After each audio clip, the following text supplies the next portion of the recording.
Annova LNG, that's liquefied natural gas. Annova is proposing to build a liquefied natural gas transfer facility at our port, the Port of Brownsville. And that's just one of several companies that would like to do the same and capitalize on the demand for LNG across the planet. And joining us on 710 KURV for an update, Bill Harris. We've spoken to Bill before.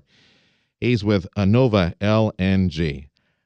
I booked this interview, Bill, before I saw the order that came in for me to start talking about LNG. I was very, very proud and happy to say, absolutely. I want to get on air and be part of this message to our families in South Texas. We need this. We have arrived economically. We are now on the map. We're now on the world map. It's time for the Valley to get with it and start bringing some real industry to South Texas. And may I say that the South Padre Island Chamber, Los Fresnos Chamber of Commerce, Harlingen Chamber, the Valley Partnership, United Brownsville, among many entities that, man, they can't wait for this to become a reality. Where are we in the process, the long and tedious regulatory process, to make sure that everything is done correctly and safely to bring LNG to South Texas, Bill? Well, thanks, Sergio, and I feel like you've sort of done my job. Okay, we can move on to news then. All right, so but where are we? We're just getting started with the regulatory requirements, and they are long and tedious. It's early in the process, Sergio. You're exactly right, and I keep trying to emphasize that with all the folks I talk to. Did it just this morning with a reporter for the Herald. That, you know, I've said from the very beginning, this is a marathon. This is not a sprint. And we're in for the long haul. And most of the business interests and most of the community in the greater Brownsville area and RGV are in the same place. And the reason it's a marathon is because we picked the pre-filing part of the FERC process to take part in. And that's where we are right now. We're putting all of the different reports together. There are 12 separate resource reports necessary to make up the total application that you submit to the Federal Energy Regulatory Commission.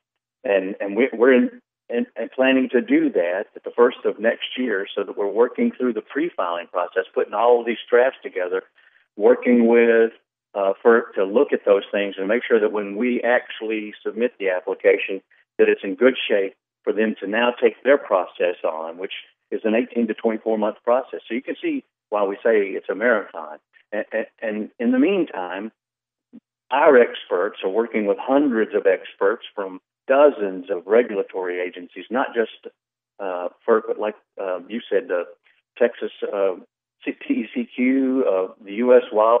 Fish and Wildlife Service, many more state and local agencies, 26 total, to look at all of the impacts that a facility like this could have and to work through them and to ensure that we're doing the right thing. And we've identified all those impacts, not only our experts, but that the public could help us identify as well. And we've addressed each and every one of them. And to that end, I've noticed that you've been conducting several meetings in the community, opening up those meetings, get people to come in there, start talking, and start dispensing truth and facts, and start to address any concerns. It's going to be a long conversation.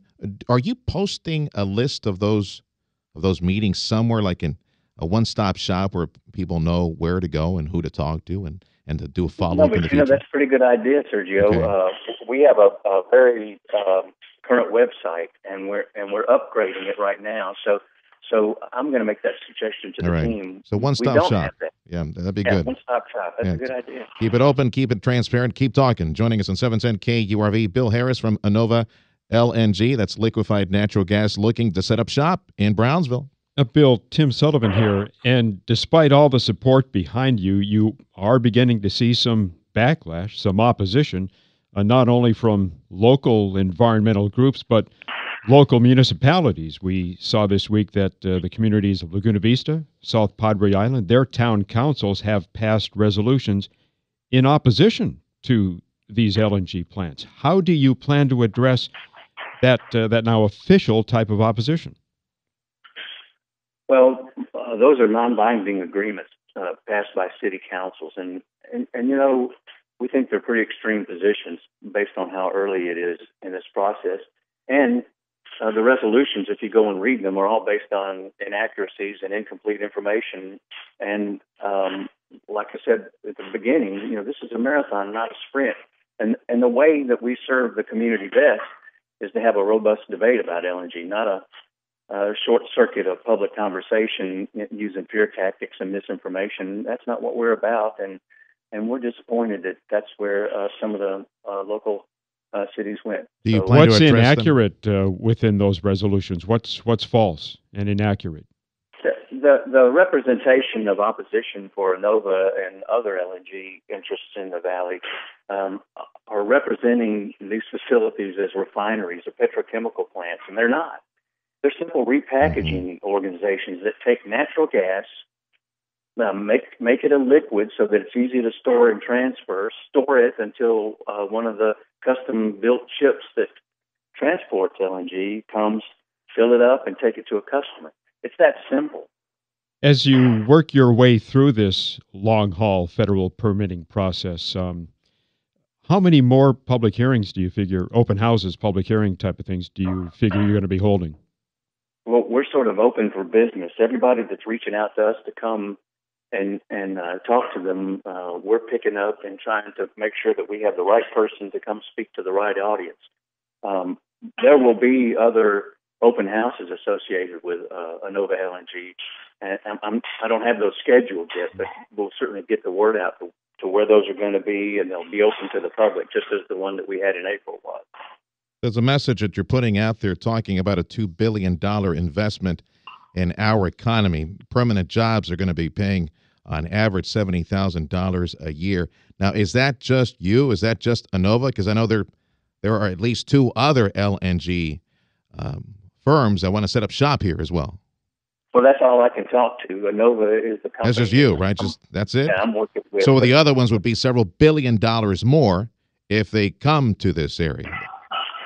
Yeah, I believe when we had the joint FERC scoping meeting, and FERC asked us all to come have a table to answer questions for those of the public that chose to ask them, I believe somebody said that it was over $10 billion total investment of all of these. Okay.